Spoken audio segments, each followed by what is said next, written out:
कोई भी तुमसे ये सीधा नहीं कहता कि अपने जीने के तौर तरीके बदल दो, अपना घर छोड़ दो, अपने लोगों को छोड़ दो या फिर अपनी आस्था बदल दो। वो कहते हैं कि मैं तुमसे प्यार करता हूँ, मैं ही हूँ जो तुम्हें समझता हूँ। तुम्हारे लोग तुम्हें समझते ही नहीं। और धीरे धीरे एक लड़की अपने आप को पूरी तरह बदल देती है, बिना ये रियलाइज करे कि ये बदलाव उसकी अपनी चॉइस है या फिर उसे वहां तक लाया गया है।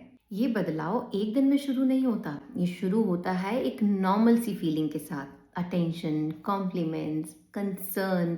एक इंसान जो हर वक्त आपके लिए अवेलेबल है, एक इंसान जो हर वक्त आपको सुनता है, आपको स्पेशल फील कराता है और आपको लगता है कि फाइनली मुझे किसी ने तो समझा। और यहीं से शुरू होता है लव बॉम्बिंग। बहुत ज़्यादा अटेंशन, बहुत तेज़ी से इमोशनल क्लोजनेस। रियल रिलेशनशिप में ट्रस्ट धीरे धीरे डेवलप होता है, वहीं दूसरी ओर मैनिपुलेटिव रिलेशनशिप में ट्रस्ट जल्दी बिल्ड किया जाता है। क्योंकि जितनी जल्दी तुम इमोशनली अटैच हो जाओगे, उतना आसान होगा तुम्हारी थिंकिंग को इन्फ्लुएंस करना। वो तो तुम्हें गिफ्ट दे सकते हैं, constant messages, late night conversation. तुम्हारी हर प्रॉब्लम का सल्यूशन उनके पास होता है, तुम्हारी हर बात पे वैलिडेशन। तुम अलग हो, तुम इनमें सबसे बेटर हो। और धीरे धीरे तुम्हारा इमोशनल वर्ल्ड उसी इंसान के अराउंड घूमने लगता है। ये प्यार जैसी ही फीलिंग होती है, लेकिन ये इमोशनल डिपेंडेंसी क्रिएट करने का तरीका भी होता है। और जब तुम्हारा इमोशनल बॉन्ड स्ट्रांग बन जाता है, यहीं से शुरुआत होती है दूसरे प्रोसेस की। अब वो तुम्हारी फैमिली को टारगेट करेंगे और बोलेंगे कि वो तुम्हें समझते ही नहीं है। तुम्हारी फैमिली तुम्हें कंट्रोल करने की कोशिश करती है। वो तुम्हारे फ्रेंड्स को टारगेट करेंगे और बोलेंगे कि तुम्हारे फ्रेंड्स तुमसे जेलस करते हैं, तुम उनके साथ अपना टाइम वेस्ट मत किया करो। और ये सब एक बार नहीं होगा, धीरे धीरे ये रिपीट होता चला जाएगा जब तक कि तुम्हारा अपना इमोशनल सपोर्ट सिस्टम वीक ना पड़ जाए। एक दिन तुम नोटिस करती हो कि तुम अपनी बातें अपनों से कम उसी इंसान से सबसे ज्यादा शेयर करती हो। पर ये बदलाव तुम्हें बता क्या रहा है? जो इंसान तुम्हें दूसरों से दूर कर रहा होगा और खुद को ही तुम्हारे सबसे क्लोज कर रहा होगा, वो प्यार नहीं है, वो आइसोलेशन है। वो तुम्हें धीरे धीरे पहले अपनों से दूर कर रहा है, ताकि तुम्हारा सपोर्ट सिस्टम वीक पड़ जाए, ताकि तुम अकेले पड़ जाओ। और अब शुरू होता है स्टेज 3।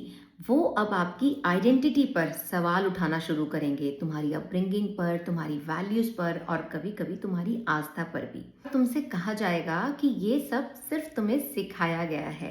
क्या तुमने खुद कभी सोचा है, जो तुम मानती हो क्या वो सच भी है? तुम्हारी फैमिली आउटडेटेड है। और धीरे धीरे तुम अपने ही बिलीफ, अपनी वैल्यूज पर डाउट करने लग जाती हो। जो आस्था तुम्हारे साथ बचपन से थी, वो सडनली तुम्हें वीक लगने लगती है। तुम अपने रिचुअल से डिस्टेंस फील करने लगती हो। तुम अपनी ही आइडेंटिटी में कंफ्यूज दिखने लगती हो। और सबसे डेंजरस बात क्या होती है? तुम्हें लगता है कि ये डिसीजन तुम्हारा है, जबकि असल में तुम्हें इस डायरेक्शन में धीरे धीरे पुश किया गया होता है। अब जब तुम इमोशनली डिपेंडेंट हो गई हो, अपनों से दूर हो गई हो, तुम्हारी अपनी आइडेंटिटी ब्लर हो गई है, तो यहाँ से शुरू होता है इमोशनल मैनिपुलेशन। अब तुम्हारे ऊपर प्रेशर क्रिएट किया जाएगा। अगर तुम्हें इंट्यूशन हो रहा है कि नहीं, कुछ तो गलत है, तो अब वो तुम्हें मैनिपुलेट करना शुरू करेगा। वो बोलेगा कि हम इतने समय से साथ में हैं, तो क्या तुम मुझ पर ट्रस्ट नहीं करती?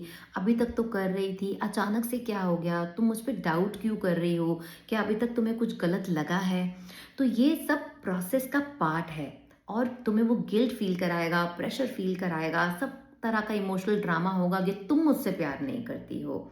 और ये सब प्रोसेस इसलिए किया जा रहा है ताकि वो तुम्हारे डिसीजंस को कंट्रोल कर सके।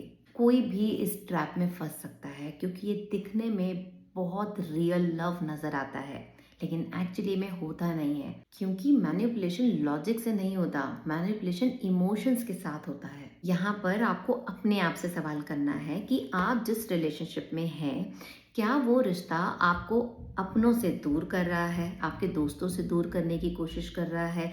क्या वो आपकी आस्था की रिस्पेक्ट करता है या फिर कॉन्वर्जेशन के दौरान आपकी आस्था को वीक बताता है या फिर आपको धीरे-धीरे आपकी आइडेंटिटी पे सवाल करता है? ये सब कुछ आपको अपने आप से पूछना है कि क्या आप धीरे-धीरे अपने आप को खो रहे हैं? मोस्ट इम्पोर्टेंटली कि आज से कुछ महीने पहले जो आप थे, क्या आज भी आप वही हैं? आपके बिलीफ वही हैं? हेल्दी लव आपको स्ट्रॉन्ग बनाता है, वो आपकी आइडेंटिटी की रिस्पेक्ट करता है, वो आपको अपनों से दूर नहीं करता।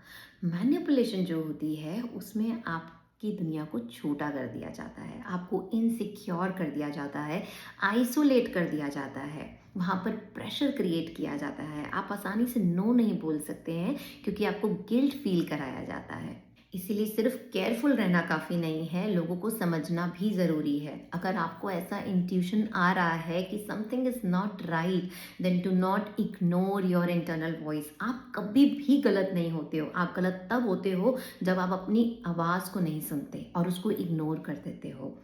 इसीलिए आप जब भी किसी के करीब जाएं तो आप एक बार ये ज़रूर चेक करें कि क्या आप अपने आप से तो दूर नहीं हो रहे, because real love does not question your identity. If you like this video, then I request you to share this video with your sisters, with your daughters, क्योंकि इस तरीके का मैनिपुलेशन जो है वो किसी एज ग्रुप तक लिमिटेड नहीं है, हर एज ग्रुप की वुमेन टारगेट पे है।